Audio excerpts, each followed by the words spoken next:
particular one is a 2016 Chrysler 200S. Now back in 2016, these things listed for $26,000. To me, I don't know anybody would buy one. They could have gotten a 4-cylinder Camry for $1,000 less. But of course, this is an Italian design. This is after Fiat bought Chrysler. In Europe, they called these things Lancias for that famous line of Italian sports cars. But of course, here in the United States, people who know Lancias know that they were absolute piles of junk that fell apart, cost a fortune to maintain, and yeah, they were sporty, but man, they did not hold up over time. Now, they started selling these Chrysler 200s in the United States in 2010, and they stopped selling them in 2017. 2012, they sold over 125,000 of these 200s in the United States. They stopped selling them in 2017. That was the last year they sold them. And in that year, they only sold 18,000. To me, it's amazing that they could sucker so many people to buy so many of them when they were such low quality vehicles to begin with. Because they had a lot of Fiat stuff in it. Fiat's not known for high quality. In this case, it's got the 4-cylinder engine, which they call the World 2.4, because they can't say it's an American engine because it isn't. It's an Italian engine. They're kind of sneaky in that respect. You can see on the door, it says vehicle made in USA. And by made, they mean put together. The engine, it wasn't made in the United States. Like I say, it's an Italian engine. This is the automatic transmission, which are known to be weak. And as you can see here, it contains that new ridiculous refrigerant R1234YF, which can cost over $100 a pound when it leaks and you got to refill it or got to work on the system. EPA, anti-pollution type stuff. They get brownie points from the government for using that stuff, but I've got a whole video on that that explains why it's kind of a joke. Some of the manufacturers have gone to it now. To me, bad move, really. It's a bad move. Now, if you look at the car itself, it's pretty stylish. Italians are good at making stylish stuff. And it's got the usual bucket seats that are pretty comfortable. Nothing wrong with that. And it's got the usual back seat that there's some room in. Seats flip down so you can use the trunk to carry more stuff by flopping the seats down. Now, for something as modern as this, you can see the dash is kind of dated.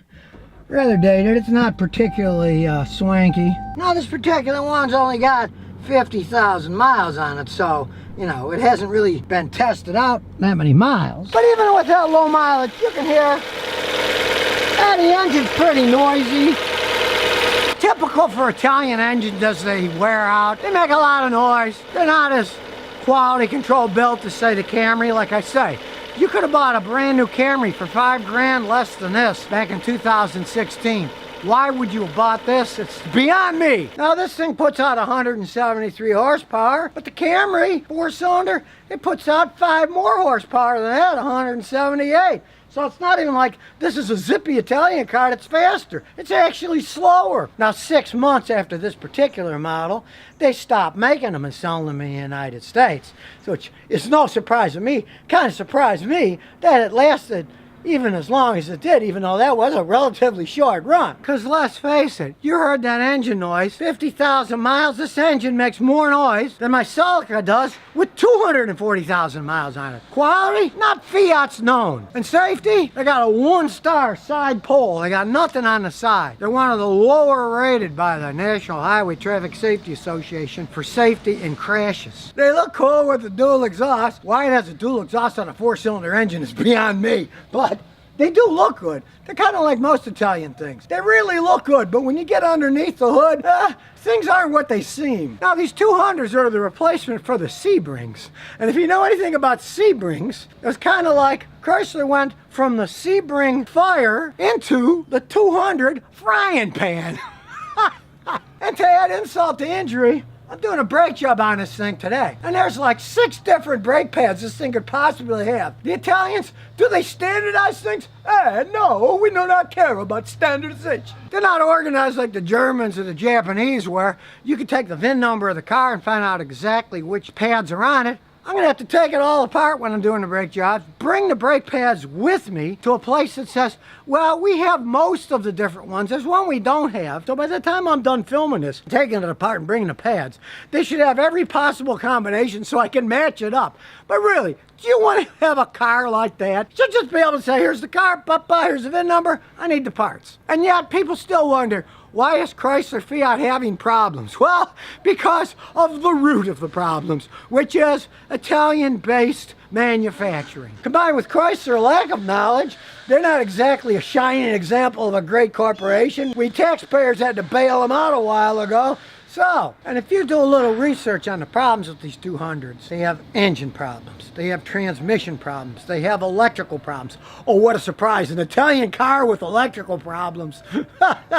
That's why years ago we mechanics used to call Fiats "Fix It Again, Tony," because their electrical systems were absolute disaster areas. It truly amazes me that Chrysler was able to sell as many of these things as they did in that 10-year lifespan of the model. I guess it goes to show that good looks often works when people are trying to sell something. Why do they have so many good-looking models in advertisements? I guess there's a point to that. But really, when the good looks aren't backed up by quality manufacturing, really, what's the point? It's a car. You're driving for transportation, not a work of art that you're looking at in a museum. Because these world engines, they're kind of an example of everything that's wrong with the world, not what's right with the world. But on the other hand, there must be something right with the world because they don't make these things anymore.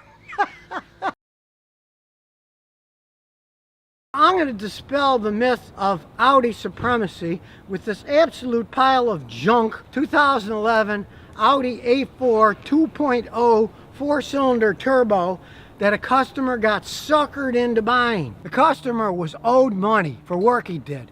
Guy wouldn't pay him, owed him thousands of dollars. But then he says, I got this Audi here and it's worth $14,000. If what I owe you when you give me $6,000, $7,000, I'll give you the car. So the guy does. First, big mistake right there. Now, he didn't know me at the time, so he took it to various other garages who screwed him over, had him sit for months, and it never ran right, so he towed it over here. Gives me the key, and when I try to start it, when I put in the stupid keyless ignition, nothing happens. There's no lights. So, I'm going to have to jump it. And it's problem number 2. We got to jump start the battery. So we open the hood, over we go, we'll open the hood, and guess what? There's no battery under the hood to jump start it. Now the battery's in the trunk, but there's no key and nothing to open the trunk with. Oh, but look, there's a button you push to open the trunk, but the battery's dead, so the trunk won't open. This is a true catch-22. You gotta jump start the battery in the trunk, but the battery's dead, so you can't get into the trunk. Brilliant Audi engineers, they thought of everything to lock you out of your own car. And I got a jump pack, and there's a positive terminal under the hood I can hook it up to. As you look, there it is. Positive, hook that up to the positive. Now we got power to the positive, and we'll put the negative over here on this nice post. That's what it's made for. There, and we'll turn it on. We got 85% battery power left. So let's go back and pray. We push the button, the trunk opens. Success! Aha! Now we can get to the battery. Oh, there's no battery. Oh, there's not even a battery in the car. No wonder it didn't start. Like I said, this baby's been to 2 or 3 different mechanics, didn't know what they're doing, screwing around. So now we'll put a battery in and go from there. Well, at least you can't blame Audi on this one. They do put batteries in when they make them. This is negative ground because it bolts to the frame. And the other side says positive. So that means this one's the negative. We'll hook it up. So we'll put the negative on and tighten it up. 10 millimeter. That's tight. And we'll do the other side. Let's pray I can start it up and pull it in the driveway and figure out what's going on with this clunker. Well, here goes nothing.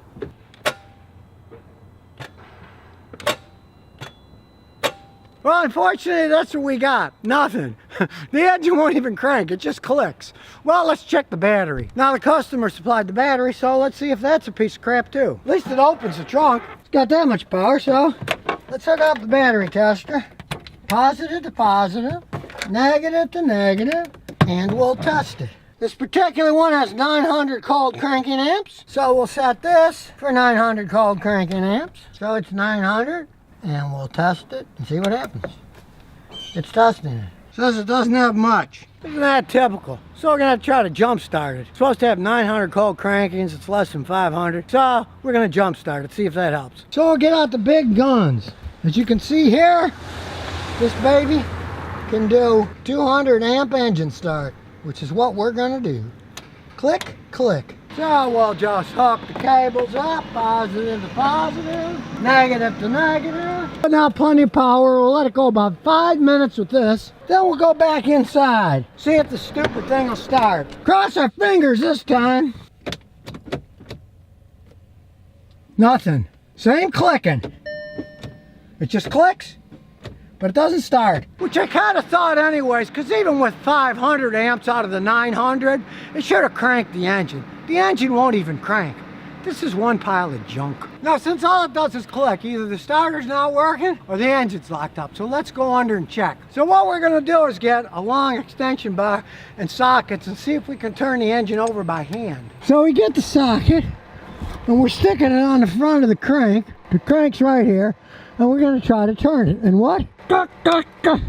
No, the engine is locked up. So there's no point in going any further. I can't spin the engine because the engine's locked up. Pile of junk. Man, did he get ripped off. Now, I do have to say I was wrong when I called this a rolling pile of junk because it doesn't roll anymore. It's just a pile of junk. So we'll close the trunk for one last time.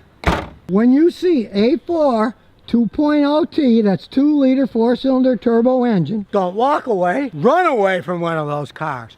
I have never seen a used one that didn't burn oil or have the engine lock up. In this case, the engine's completely locked up.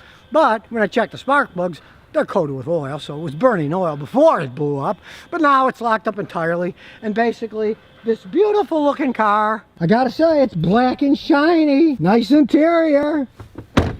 But it's pretty much worth salvage value. Now they are marvels of modern engineering when they actually work and run and are zippy with their turbos. But when the engine's locked up, they are just a pile of junk. So goodbye Audi. I feel sorry for the guy who got it. Somebody owed him thousands of dollars.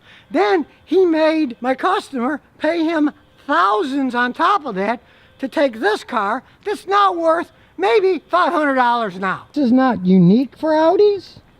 It's actually quite typical for one that's 10 years old.